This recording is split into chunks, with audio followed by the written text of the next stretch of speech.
आज का हमारा फोकस भारत की भौगोलिक संरचनाओं यानी रिलीफ फीचर्स पर है। हाँ, और इस चर्चा का मकसद यही है कि बोर्ड एग्जाम से ठीक पहले बिना किसी बोरियत के इस पूरे चैप्टर का एक क्विक और सॉलिड रिवीजन हो जाए। सही बात है। इसमें हम वो सारे फैक्ट्स, डेफिनेशंस और कॉन्सेप्ट्स कवर करेंगे जो भारत के 6 मुख्य रिलीफ फीचर्स को पूरी तरह से डिफाइन करते हैं। तो शुरुआत करते हैं इंडिया के लोकेशन से। मतलब मैप पर आखिर हम हैं कहाँ? अगर हम ग्लोबल मैप देखें तो भारत पूरी तरह से नॉर्दर्न हेमिस्फीयर यानी उत्तरी गोलार्ध में है। और अगर इसके फैलाव की बात करें तो लैटिट्यूड्स और लॉन्गिट्यूड्स की बात कर रही हैं ना आप? हाँ बिल्कुल। जो मेन लैंड है ना वो 8 डिग्री 4 मिनट नॉर्थ से लेकर 37 डिग्री 6 मिनट नॉर्थ लैटिट्यूड तक है। और लॉन्गिट्यूड? वो है 68 डिग्री 7 मिनट ईस्ट से लेकर 97 डिग्री 25 मिनट ईस्ट तक। अब नंबर सुनकर शायद लगे कि ठीक है, पर यह फैलाव बहुत विशाल है। विशाल मतलब कितना बड़ा? इसे ऐसे समझ सकते हैं कि गुजरात के सबसे वेस्टर्न पॉइंट और अरुणाचल प्रदेश के सबसे ईस्टर्न पॉइंट के बीच करीब 30 डिग्री लॉन्गिट्यूड का अंतर है। 30 डिग्री मतलब पृथ्वी को 1 डिग्री घूमने में 4 मिनट लगते हैं, तो 30 डिग्री का मतलब हुआ 120 मिनट। सीधे सीधे 2 घंटे का फर्क। एकदम सही कैलकुलेशन है। इसीलिए जब अरुणाचल में सुबह की तेज धूप होती है तो गुजरात में लोग सो ही रहे होते हैं। अरे बाप रे! तो फिर टाइम का क्या? ट्रेन्स तो कंफ्यूज हो जाएंगी, ऑफिस का टाइम भी गड़बड़ हो जाएगा। इसी उलझन से बचने के लिए एक स्टैंडर्ड टाइम की जरूरत थी। इसीलिए हमने 82 डिग्री 30 मिनट ईस्ट को यानी 82 डिग्री 30 मिनट्स ईस्ट को अपना इंडियन स्टैंडर्ड टाइम या IST मान लिया है। अच्छा, और ये लाइन कहाँ से गुजरती है? ये लाइन उत्तर प्रदेश में इलाहाबाद के पास से गुजरती है। और क्योंकि ये लाइन ग्रीनविच के 0 डिग्री से 82.5 डिग्री ईस्ट में है, इसलिए हमारा टाइम मतलब IST दुनिया के मानक समय से 5.5 घंटे आगे चलता है। ये तो हो गया कि आज हम कहाँ हैं। लेकिन ये जमीन हमेशा से यहाँ नहीं थी, है ना? बिल्कुल नहीं। अगर हम 200 मिलियन साल यानी करोड़ों साल पीछे जाएं तो पृथ्वी पर आज जैसे अलग अलग महाद्वीप थे ही नहीं, बस 2 बड़े भूखंड थे। साउथ में गोंडवाना लैंड और नॉर्थ में अंगारा लैंड, जिसे लॉरेशिया भी कहते हैं। बिल्कुल। और अपना जो भारतीय भूभाग है वो उसी गोंडवाना लैंड का हिस्सा था, जिसमें आज का ऑस्ट्रेलिया और अफ्रीका भी जुड़े हुए थे। फिर क्या हुआ?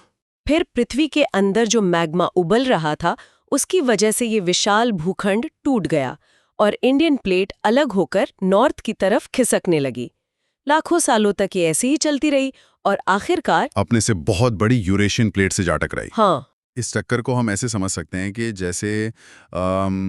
जैसे 2 बहुत भारी गाड़ियां बहुत धीमी स्पीड से आमने सामने टकरा रही हों। बहुत सही एग्जाम्पल है। तो जब वो टकराती हैं तो जो बीच का बॉनेट वाला हिस्सा होता है वो भारी दबाव के कारण सिकुड़कर ऊपर की तरफ उठ जाता है। बिल्कुल ऐसा ही हुआ था। उन दोनों प्लेट्स के बीच में टेथिस नाम का एक उथला सागर था। जब वो टकराईं तो सागर की सारी मिट्टी और चट्टानें सिकुड़ने लगीं। भूगोल में इसे फोल्डिंग कहते हैं। और इसी फोल्डिंग से हिमालय का जन्म हुआ। हाँ, जो कि वेस्ट से ईस्ट तक 2400 किलोमीटर लंबा एक बहुत बड़ा आर्च है। 2400 किलोमीटर? लेकिन ये कोई मतलब एक सिंगल दीवार नहीं है ना? नहीं, ये 3 पैरेलल लेयर्स में बटा हुआ है। सबसे ऊपर यानी सबसे नॉर्थ में जो लेयर है उसे हिमाद्री या ग्रेटर हिमालय कहते हैं, जो सबसे ऊंची है और हमेशा बर्फ से ढकी रहती है। निकलती हैं। ये बहुत ही कठोर ग्रेनाइट चट्टानों से बना है। और हिमाद्री के ठीक साउथ में जो लेयर है हिमाचल, मिडिल हिमालय भी बोलते हैं उसे। हाँ, हिमाचल। यहाँ हाइट थोड़ी कम हो जाती है, करीब 3500 से 4500 मीटर के बीच।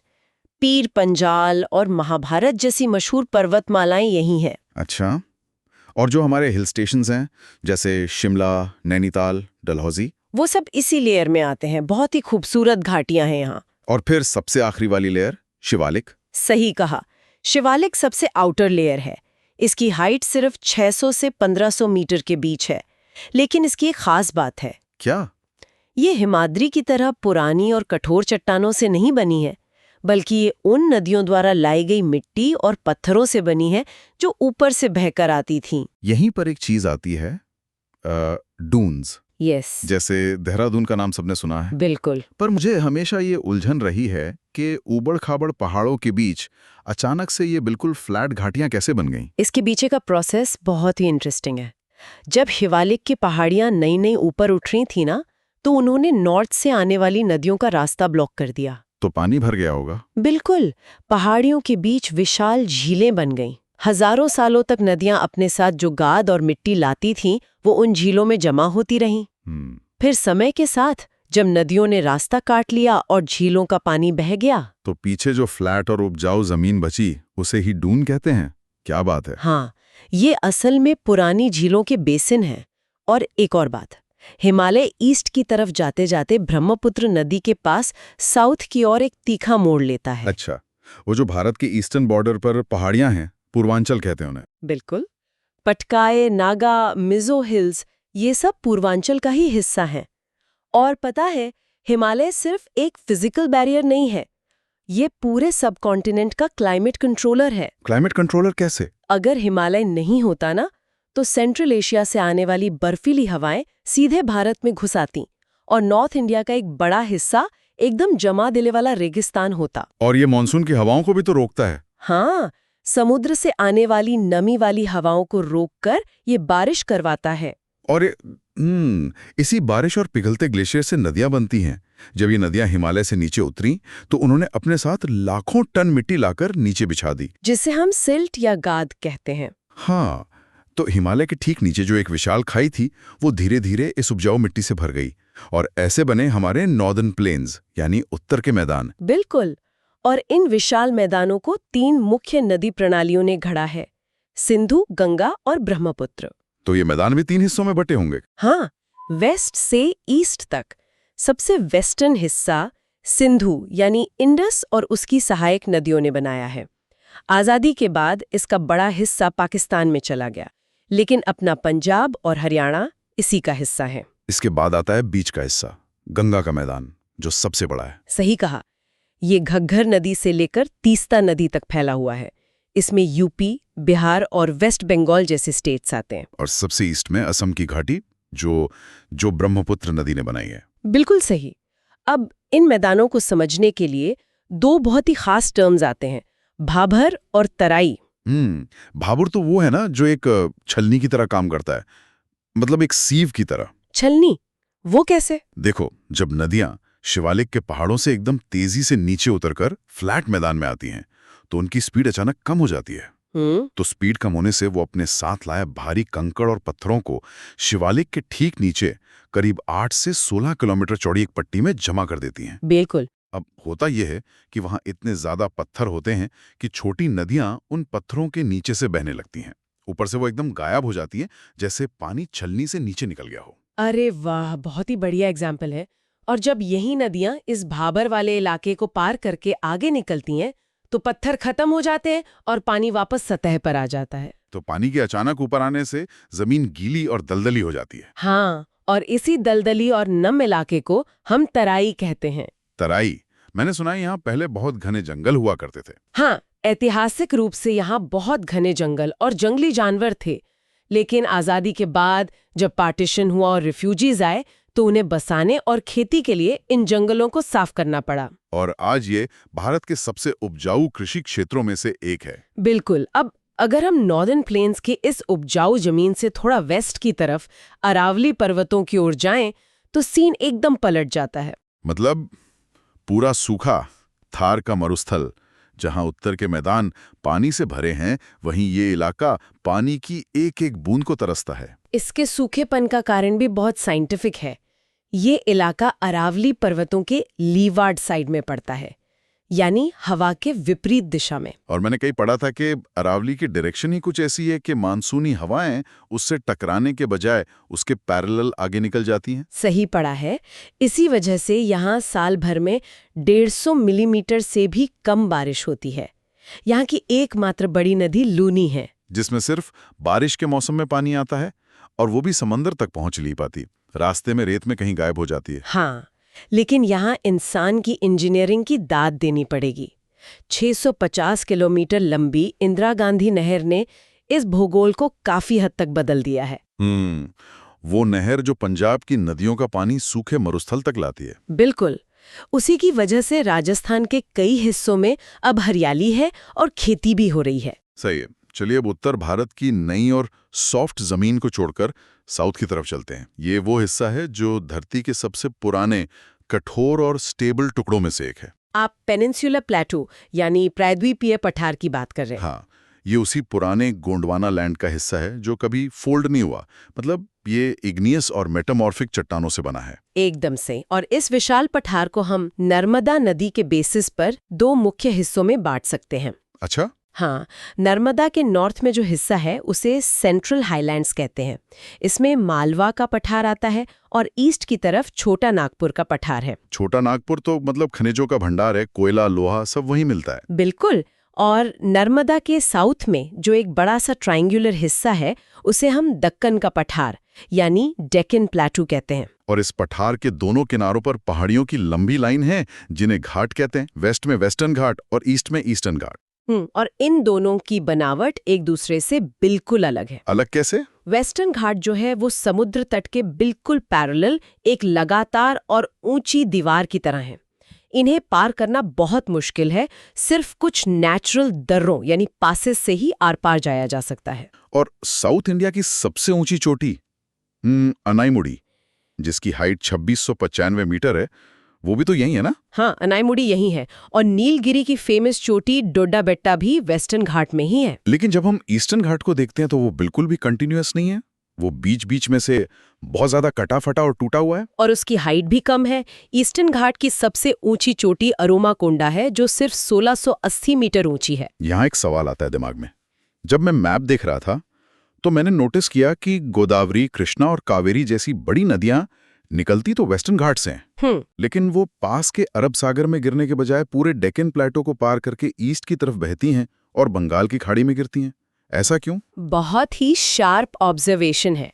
इसके पीछे डेक्कन प्लेटो का स्लोप यानी उसका झुकाव है। ये पठार वेस्ट में ऊंचा है और इसका ढलान ईस्ट की ओर है। और पानी तो हमेशा ढलान की तरफ ही बहेगा। बिल्कुल। तो लाखों सालों से ये विशाल नदियां ईस्ट की ओर बह रही हैं और इसी लगातार बहाव ने ईस्टर्न घाट के पहाड़ों को काट काट कर गहरी घाटियां और चौड़े डेल्टा बना दिए हैं। अच्छा, तो नदियों के इस कटाव की वजह से ही ईस्टर्न घाट इतने टूटे हुए लगते हैं? हाँ, एकदम सही। तो पठार के इस झुकाव ने सच में पूरे साउथ इंडिया की नदियों का रास्ता ही तय कर दिया। और इन्हीं घाटों और समुद्र के बीच जो प्लेन्स हैं, कोस्टल प्लेन्स, वो भी तो हैं? हाँ, वेस्टर्न कोस्टल प्लेन्स अरब सागर और वेस्टर्न घाट के बीच में दबे हुए हैं, इसलिए वो बहुत संकरे यानी नैरो हैं। इनको अलग अलग नाम भी तो दिए गए हैं ना? नॉर्थ में महाराष्ट्र और गोवा के पास कोंकण तट, बीच में कर्नाटक के पास कैनरा तट और सबसे नीचे केरल के पास मालाबार तट। बिल्कुल। और दूसरी तरफ हैं ईस्टर्न कोस्टल प्लेन्स जो बंगाल की खाड़ी और ईस्टर्न घाट के बीच हैं। ये वाले काफी चौड़े हैं, है ना? हाँ, क्योंकि सारी बड़ी नदियां इसी तरफ बहकर आती हैं और समुद्र में मिलने से पहले अपनी सारी मिट्टी यहाँ बिछा देती हैं। इसलिए ये मैदान बहुत चौड़े और उपजाऊ हैं। और इनके भी नाम हैं।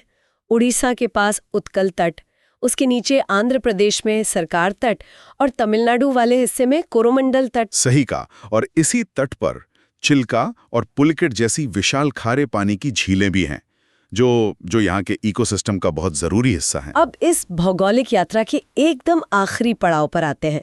भारत की मुख्य भूमि से हजारों किलोमीटर दूर समुद्र के बीचों बीच स्थित हमारे दो आइलैंड्स, अंडमान निकोबार और लक्षद्वीप। और इन दोनों के बनने की कहानी एक दूसरे से बिल्कुल उल्टी है। उल्टी कैसे? बंगाल की खाड़ी में जो अंडमान और निकोबार है ना, वो असल में जमीन के कोई नॉर्मल टुकड़े नहीं है। वो समुद्र में डूबे हुए विशाल पहाड़ों की चोटियां हैं। म्यांमार की जो अरकान योमा पर्वत श्रृंखला है उसी का एक्सटेंशन ना? बिल्कुल। वो पहाड़ समंदर के भीतर तक चले गए हैं और उनकी चोटियां बाहर दिखती हैं। और इनमें से कुछ आइलैंड्स तो गहरे समुद्र में हुए ज्वालामुखी विस्फोटों से बने हैं। इसी निकोबार आइलैंड में भारत का सबसे सदर्न पॉइंट भी था, इंदिरा पॉइंट। हाँ, लेकिन दुख की बात है कि 2004 में जो भयंकर सुनामी आई थी उसमें वो हिस्सा पूरी तरह से समुद्र में समा गया। और दूसरी तरफ अरब सागर में हमारा लक्षद्वीप है जो कि बहुत ही छोटा है। मतलब इसका टोटल एरिया सिर्फ 32 स्क्वायर किलोमीटर है। और इसकी निर्माण प्रक्रिया अंडमान से एकदम अलग है। यहाँ कोई डूबे हुए पहाड़ या ज्वालामुखी नहीं है। लक्षद्वीप का निर्माण कोरल से हुआ है। कोरल मतलब वो छोटे समुद्री जीव? हाँ, ये बहुत ही सूक्ष्म जीव होते हैं जो अपने शरीर से कैल्शियम कार्बोनेट निकालते हैं। लाखों सालों में अरबों कोरल जीवों के अवशेष एक के ऊपर एक जमा होते गए और उनके कठोर ढांचों ने समुद्र के बीच इन आइलैंड्स को खड़ा कर दिया। अरे वाह, एक तरफ आग उगलते ज्वालामुखियों और डूबे पहाड़ों से बना अंडमान निकोबार, और दूसरी तरफ छोटे छोटे जीवों की मेहनत से बना लक्षद्वीप। सच में कितना गजब का कॉन्ट्रास्ट है। तो अगर हम इस पूरी चर्चा को समराइज करें, जो कि इस टॉपिक को रिवाइज करने वालों के लिए बहुत काम आएगा, तो एक रैपिड फायर समरी करते हैं। IST की location 82 degree 30 minute east. Himalaya की 3 लेयर्स, सबसे ऊपर हिमाद्री, बीच में हिमाचल और सबसे बाहर शिवालिक। भाबर और तराई में क्या अंतर है? भाबर वो कंकड़ पत्थर वाली जमीन है जहां नदियां गायब हो जाती हैं, और तराई वो दलदली इलाका है जहां पानी वापस सतह पर आता है। वेस्टर्न घाट और ईस्टर्न घाट की सबसे ऊंची चोटियां? वेस्टर्न घाट में है एनाईमुडी 2695 मीटर और ईस्टर्न घाट में है अरोमाकोंडा 1680 मीटर। और आखिर में आइलैंड्स का डिफरेंस? लक्षद्वीप एक कोरल आइलैंड है, जबकि अंडमान डूबे हुए पहाड़ों और ज्वालामुखियों का हिस्सा है। बिल्कुल परफेक्ट। जाने से पहले एक बात सोचने वाली है। क्या? सोचिए, अगर 200 मिलियन साल पहले गोंडवाना लैंड नहीं टूटता, अगर वो 2 विशाल प्लेट्स आपस में नहीं टकराती और हिमालय की वो गगनचुंबी दीवार कभी बनती ही नहीं, तो क्या होता? तो शायद समुद्र से आने वाली मानसूनी हवाएं कभी रुक ही नहीं पाती, और तब ये पूरा भारत, मतलब हमारा ये हरा भरा कृषि प्रधान देश, मध्य एशिया की तरह एक एकदम ठंडा, सूखा और वीरान मरुस्थल बनकर रह जाता। बिल्कुल। तो ये जो ऊंचे पहाड़, गहरी नदियां और चौड़े मैदान है ना, ये सिर्फ मैप की लकीरें नहीं है। ये वो आधार हैं जिन पर हमारे देश का पूरा जीवन टिका हुआ है। तो अगली बार जब कोई भारत का नक्शा देखे, तो सिर्फ राज्य मत ढूंढिएगा, उस जमीन के नीचे दबी लाखों साल पुरानी कहानी को महसूस कीजिएगा।